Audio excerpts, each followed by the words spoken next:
Sweet. So we're on, Shaun. Thank you so much for doing this AMA with me. Thank you for having me. All right. So I'll give you 10 questions and we'll do a quick lightning round as we discussed.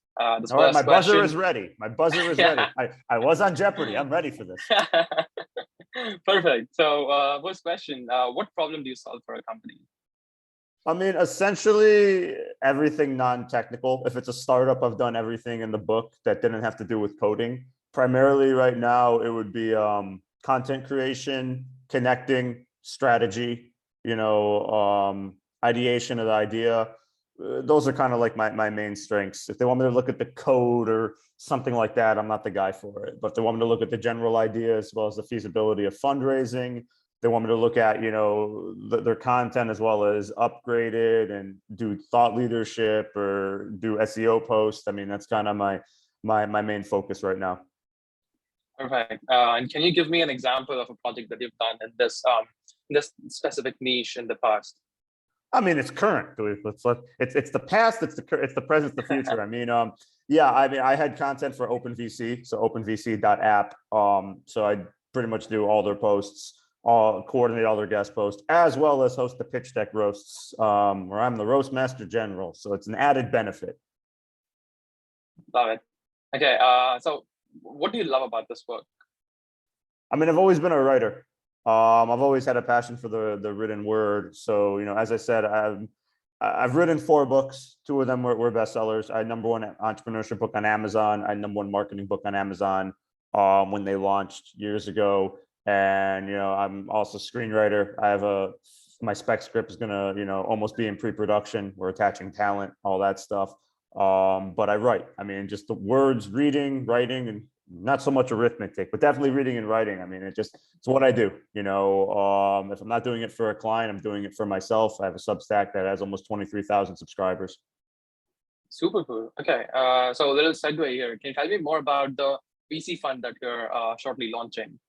I can tell you a little bit just because it's doing a lot with legal right now, but it's essentially going to be for emerging markets. I partnered with some very, very smart people, much more intelligent than me, that know how to deal with numbers. And again, I'm more of a connector role. I'm more of a content role. I'm more of putting the fun in a fund kind of role. Very nicely put. Okay. So what made you go from a full-time employee to a full-time independent consultant? I was never a full-time employee in my entire life. I never had a full-time job. I've always been doing my own thing and hustling. Never signed a W-2, never had a day job, never had a set amount of hours. Just the thought of it never appealed to me, even as a kid, let alone now as an adult. So yeah, I've always been independent. Super cool. Okay, so like in that case, let me rephrase this question and ask you, what was your first ever paid gig? My first ever paid gig that as a writer, as a consultant, or Yeah. my first. Okay, because I mean, like I said, I had my first business when I was like 10. So my first paid gig, I mean, I was doing the same thing I was doing now, probably 14. I started a business doing educational assistance, which means I did everyone's homework, but that was like business. So, I'm 14, 15 years old. I'm doing term papers for kids in college, I've always done this, and I kind of got out of the writing when I started my other business in hospitality and nightlife, and that was much more fun and exciting. So I did that for a very long time until I got kind of tired. I don't want to say I got old, but I want to say everyone else got old, and I just kind of got tired of dealing with it. How many times can I party with the same celebrities? Get out of here, So yeah, so writing's always been there. No, okay. So how did you first get your first client in the writing part of your consulting career? I mean, essentially, people saw a need and I offered it. I'll do this for you. Again, that was back in high school. And then when I came back to it after, or during my nightlife and hospitality, it was just they had questions. There's people in my individual network that I would, propose it to. And then after that, when I ran out of my network or people in my network ceased to use me or whatever, because it didn't need me anymore, I would just, by networking, whether it's through Slack channels, whether it's through referrals, just trying to find the right person, because I say no to a lot more opportunities I say yes to, just because I don't consider them opportunities. The work is too much, the pay is too low, the people aren't serious, and I really only want to work with clients that they're going to be long term, and it's going to be something that I can truly help them with, and not just a one and done. I mean, I'll do one and done, but usually one and done people don't interest me. It's more like 6 months to a year plus kind of freelance opportunities and contracts. Great. Okay. So you have a massive, massive network. What are some things you do to grow it? One, I'm always out, so that just comes natural from being in nightlife and being available. So I'm always out. And two, when I'm not out, I'm always, on different networks, Slack channels, different platforms. I'm just kind of always available. Plus, I'm always doing podcasts. I'm always doing guest posts. I mean, it's kind of like a full-time gig, just being me, like just booking myself kind of gigs and booking myself meetings with people that I want to meet.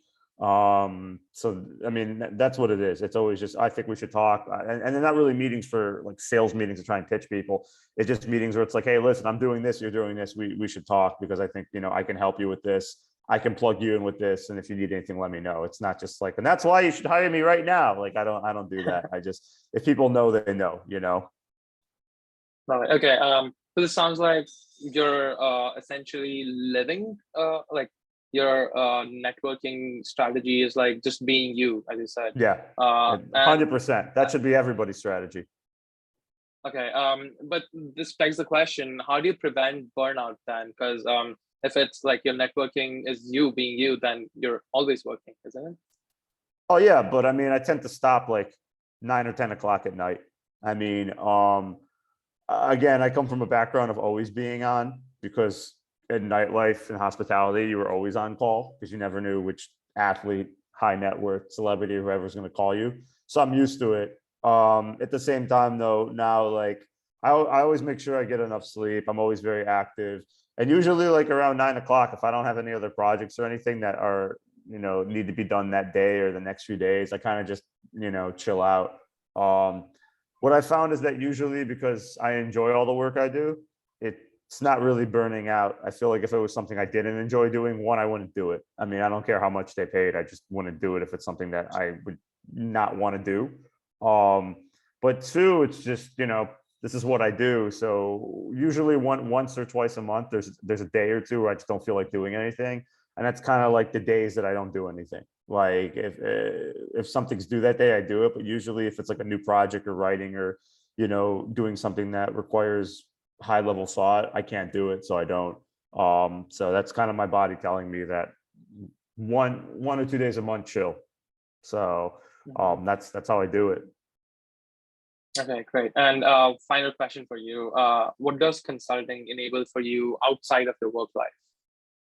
I mean, I don't think there is an outside of my work life. I'm intertwined with life and work. I mean, listen, I'm always hustling. That's the thing. I'm always on the move, and I'm always hustling, and I'm always looking for new clients. And I think that's the nature of being a consultant, is that, you have to grind it out. And that's what we do, So I'm pretty open to helping out other consultants in their niches, just because I have a ton of inbound, provided they help me with, what I'm looking for. So, I mean, that's why I like this community. Just because through the portfolio companies that we're going to invest in, they're going to have needs. For people I know in my network, they're going to have needs. And I mean, I'm plugged into so many different startup things that there's always, people that are looking to, they don't want full-time employees. They want freelancers. It just, a lot of the stuff they want freelancers for are things I can't do, UI, UX, back end data, engineering, all that stuff.